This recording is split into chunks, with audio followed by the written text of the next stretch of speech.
Hi, I'm Jessica Matthews from Loveliest Woman Coaching, and I'm here for your latest Dating for Love tip. How to make space for Mr. Right.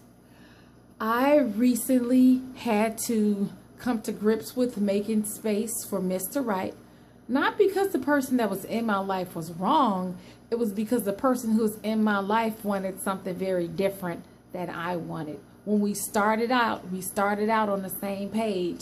So I looked at him, I said, "Do you want to get married?"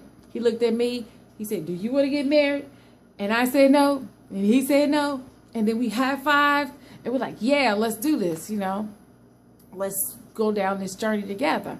Some time had gone by, and I checked in with him, and I realized that my goals had changed because I was no longer afraid that I would pick the wrong person because I had created such a wonderful relationship with this new man.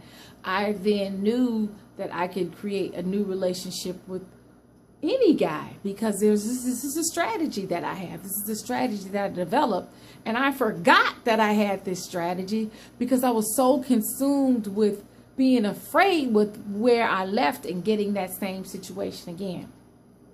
So I had to make space for Mr. Right. Even though the guy in my life was wonderful, he showed up for me, he showed up for my entire family. Everybody loved him. My mother wanted to know when I was going to marry this guy because she called him her son.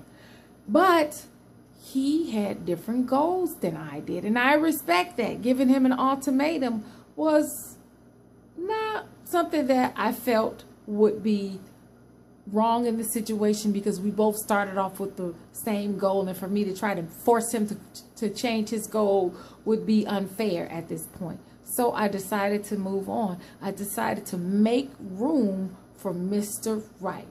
Ladies, follow me on Facebook, follow me on Twitter at Loveliest Woman. One word. Ladies, your Prince Charming is looking for you. And until then, I want you to go, grow, and be lovely.